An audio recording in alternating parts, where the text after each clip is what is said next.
Walter Cronkite died today at the age of 92. There's been a lot of buzz in the media about it.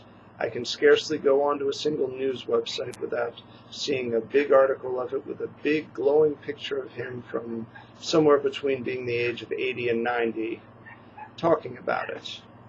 But in spite of this all, I only really have one question. Should I care? Voltaire once said it best when he said, "He was a great man, a statesman, a model human being, provided, of course, that he is actually dead." And I think there's a lot of truth to that rather sarcastic statement. Do we give people accolades that they truly deserve, or are we simply lauding them because they lived long and then all of a sudden died? Well, I guess the measure of a man, and thus the measure of the accolades that he ought to receive, is best discovered by looking into the fruits of his labors. And although a lot of people will discuss all of the great things that he did, reporting for the Vietnam War and the Apollo space launch and the Kennedy assassination, although I think we should be a little bit suspicious about that one, there's one particular event that happened a little more recently, about 10 years ago, that I think is a bit more important and a little more auspicious, let's just put it that way. This was taken from a speech that he gave in the year 1999 to the World Federalist Association. It seems to many of us that if we are to avoid the eventual catastrophic world conflict, we must strengthen the United Nations as a first step towards a world government, patterned after our own government with a legislature, executive, and judiciary, and police to enforce its international laws and keep the peace. To do that, of course, we Americans will have to give up some of our sovereignty. Time will not wait. Democracy, civilization itself is at stake. Within the next few years, we must change the basic structure of our global community from the present anarchic system of war and ever more destructive weaponry to a new system governed by a democratic UN federation. Our failure to live up to our obligations to the UN is led by a handful of willful senators who choose to pursue their narrow, selfish political objectives at the cost of our nation's conscience.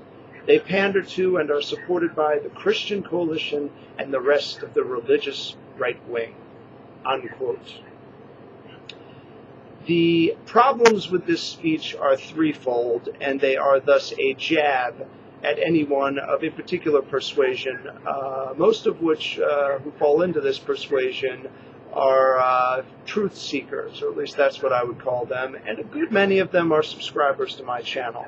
But I'll just go a little bit further into this segment of this speech, just so all of you can get a little bit of a grip on exactly what Mr. Cronkite is saying. The first thing he does here that brings up a little bit of a red flag here is he refers to the chaotic system of war and destructive weaponry as anarchic, or otherwise pertaining to anarchy. Now, there are a lot of good anarchists here on YouTube. The first one that comes to mind is my good friend Overmind25, who would have something to say about whether or not anarchism is a violent ideology, as Cronkite would have us believe. But myself not being an anarchist, I have a level of respect for the ideology. I understand where they're coming from. I think they have some problems in the implementation of their ideology, and that's why I don't identify myself with them. However, most anarchists I know are anarchists because they associate the violent and warlike society that we have here with the mirror opposite of anarchy, which is totalitarian systems of government.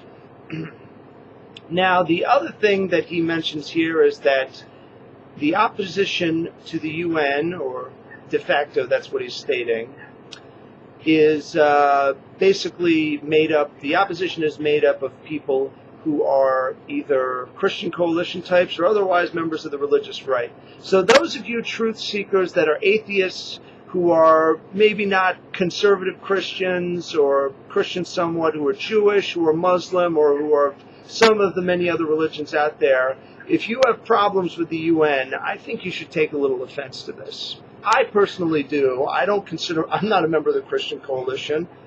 I mean, I'm not a member of any particular large religious establishment pushing, right-wing ideology. The old Catholic Church is considered probably among the more vigorous promoters of liberal Christianity. I mean, we do have some conservative viewpoints on certain social issues. We're not big on abortion. There's no ordaining of gay bishops or anything like that. We're not exactly progressive. But the old Catholic churches do believe in the general concept of liberty, although probably not the kind of liberty which Cronkite supported, which would be liberty in name only, subservient to world government. And then, of course, we have the statement a little earlier on about world police. That's a doozy, if I ever heard one. So to those of you out there who are probably going to give Mr. Cronkite a lot of accolades and say that he was a model journalism and all that, I say bullshit. The man was a propagandist. He might have been a little more sympathetic because he was a decent appearing propagandist. He had a certain elegance to him, maybe even a regal quality. But a propagandist nonetheless, and one that I will not dignify with accolades. So Walter Cronkite is dead, and I'm having a hard time bringing myself to care. With prudence to myself and benevolence to all of you, good evening.